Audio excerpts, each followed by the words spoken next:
Seu candidato é um corrupto. Seu candidato é preconceituoso. Você é crente, não deveria votar nele. Vou te excluir das minhas redes sociais por causa das suas postagens sobre o seu candidato.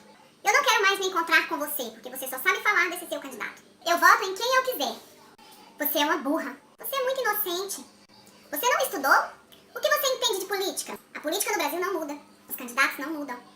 Ninguém vai mudar o Brasil. Gente do céu, o que está acontecendo com o nosso país, com o nosso povo e principalmente com o nosso povo cristão? O que está se passando na cabeça das pessoas neste momento tão delicado do nosso Brasil, hein?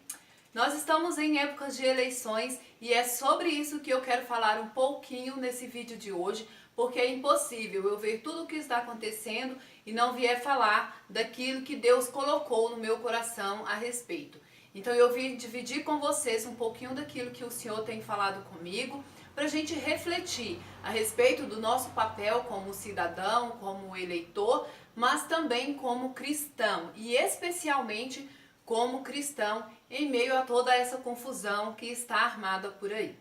É importante eu te dizer que esse vídeo não é um vídeo de posicionamento político, eu não estou aqui pelo candidato A e nem pelo candidato B, nem pelo C, pelo D, pelo E, pelo F, por nenhum deles. Eu estou aqui para falar com vocês sobre Deus, sobre como Deus está vendo tudo isso e sobre como Deus pode nos ajudar. Eu poderia te perguntar, quem é que pode salvar o nosso país?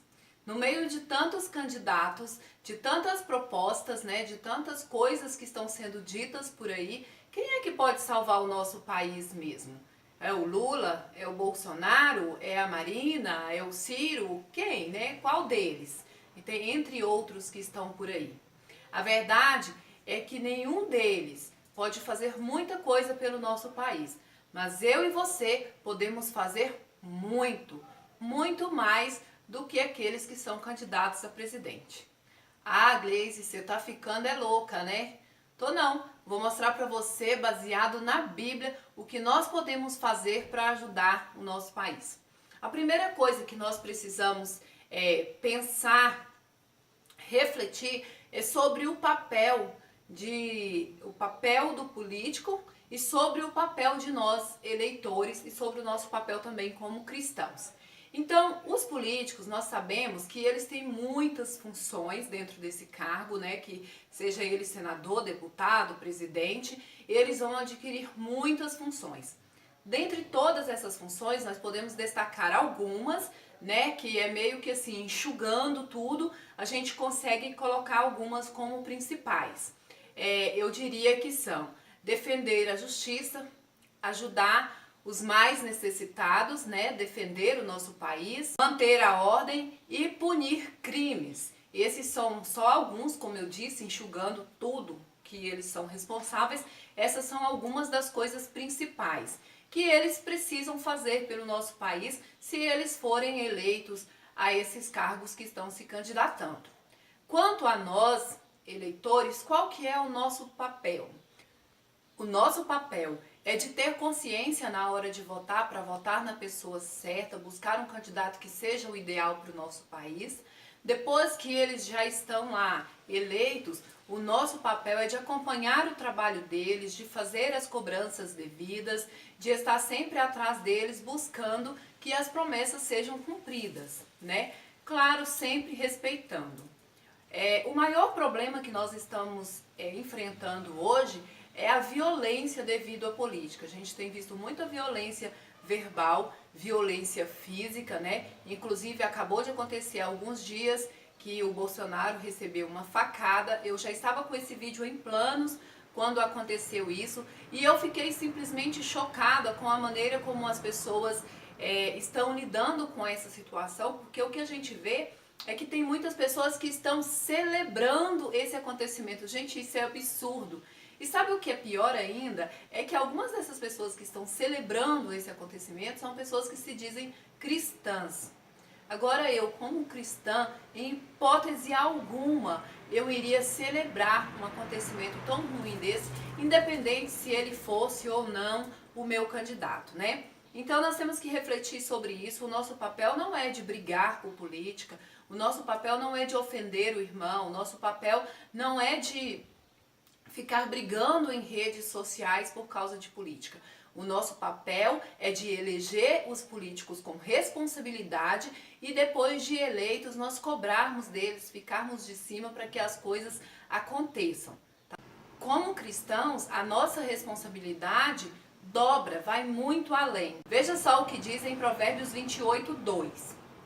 Os pecados de uma nação fazem mudar sempre os seus governantes, mas a ordem se mantém com um líder sábio e sensato. Quem é que vai colocar esse líder sábio e sensato lá em cima? Somos eu e você.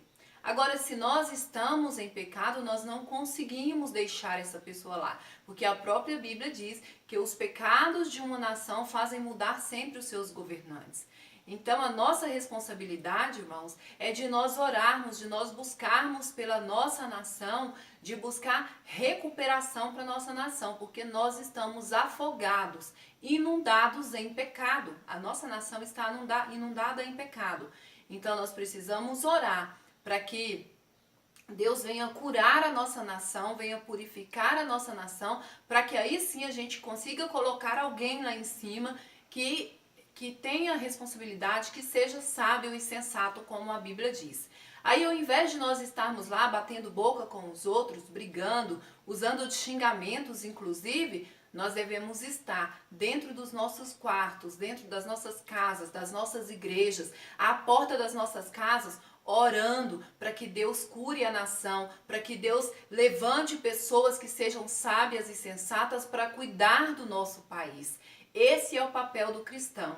Isso me faz lembrar de uma história que aconteceu lá na Bíblia, né? Há muito tempo, quando o povo de Israel era governado pelo próprio Deus. Eles não tinham reis, presidentes, eles não tinham ninguém, era apenas Deus. Deus governava eles e Deus usava o profeta Samuel para se comunicar com eles, para abençoá-los. Um dia esse povo se cansou de ser governado por Deus e então esse povo resolveu pedir a Samuel: olha, Samuel, nós não queremos mais ser governado por Deus, nós queremos agora ter um rei. Nós queremos ter um rei. É claro que Deus ficou muito contrariado com isso, mas Deus é um Deus justo e ele deu àquele povo exatamente o que o povo pediu. Então Deus deu para aquele povo um rei, que foi o rei Saul. A partir daí, eles viram como as coisas mudaram. Porque desde que eles passaram a ter um rei, eles deixaram de ser pessoas livres para serem servos de um reinado. E esse reinado colocava sobre eles impostos, tributos muito pesados. E a partir disso a vida deles ficou muito mais difícil, porque havia tributos sobre os produtos rurais, sobre a pecuária, sobre as propriedades, sobre os bens que aquelas pessoas tinham, e eles então viram que aquele reinado realmente não foi um bom negócio para eles. Tudo isso porque eles desprezaram o reinado do Deus vivo sobre a vida deles. Irmãos, vamos pensar um pouco. Será que nós não estamos desprezando o reinado de Deus sobre as nossas vidas? Para nós termos um presidente que lute por nós, nós precisamos primeiro ter Deus do nosso lado, Deus ao nosso lado, Deus por nós. Mas como nós teremos Deus por nós, mesmo Ele sendo tão misericordioso, se nós insistimos em um país cheio de pecado? Nós precisamos primeiro buscar a libertação e a cura do nosso país e pedir a Deus que Ele assuma o governo desse país acima de qualquer presidente, de qualquer senador, de qualquer deputado, de qualquer prefeito, de qualquer político. Que Ele seja o nosso primeiro governo, o primeiro governo sobre o nosso país, sobre o nosso Brasil, a quem nós tanto amamos. Eu amo o meu país e eu quero ver o meu país ascender em política, em economia, em saúde, em educação, em todas as áreas. Eu quero ver crescimento, restauração, eu quero ver o nosso povo saudável de todas as formas. Mas para isso eu preciso clamar e pedir a Deus que Ele mesmo venha governar o nosso país. Que Ele levante homens sábios, sensatos, capazes de fazer algo por nós, pelo nosso povo. E isso nós só vamos conseguir através das nossas súplicas e orações. Deixa eu ler para vocês o versículo que está em 1 Timóteo, capítulo 2, no verso 1, que diz assim: antes de tudo, recomendo que se façam súplicas, orações, intercessões e ações de graças por todos os homens. Irmãos, oremos por todos os homens do nosso país, desde o menor até o maior, nós devemos orar por todos. E continua dizendo, pelos reis e por todos que exercem autoridade. Ao invés de você estar ali brigando por política nas redes sociais, você pode estar orando pelo nosso atual presidente, pelo nosso futuro presidente, pelos nossos candidatos e por todos aqueles que exercem algum tipo de autoridade no nosso país, para que Deus dê sabedoria a eles para tomarem todas as decisões necessárias para que o nosso país cresça. Ainda continua, para que tenhamos uma vida tranquila e pacífica, com toda piedade e dignidade. Então tá aí a receita para a gente conseguir salvar o nosso país. Vamos orar por todos os homens do nosso país para que nós consigamos nos dissipar do pecado, nos purificar, estarmos prontos para Deus, orar para que Deus abençoe cada um dos nossos governantes, dos nossos candidatos, dando sabedoria, tornando eles sábios e sensatos, e pedir ao próprio Deus que ele seja o nosso maior governador do nosso país, o nosso presidente, o nosso rei em todo o tempo. Aí sim nós teremos uma nação curada, liberta e em crescimento o tempo inteiro. Nós teremos um Brasil abençoado. Essa é a minha palavra para você, que Deus falou ao meu coração e eu precisava muito, muito mesmo dividir com você. Eu espero que você tenha compreendido o que eu quero dizer, tá bom? E se você tiver alguma dúvida, vai lá no meu Instagram, Gleice Caides, me procura, me manda um direct, me faz uma pergunta, me dê a sua opinião. Eu tô sempre por lá, lembrando que nós temos devocionais diários lá todos os dias, com exceção do domingo, tá bom? Eu espero você lá no Instagram. E eu espero de coração que você reflita sobre qual o seu papel na política brasileira. Fica com Deus, um super beijo e até o próximo vídeo.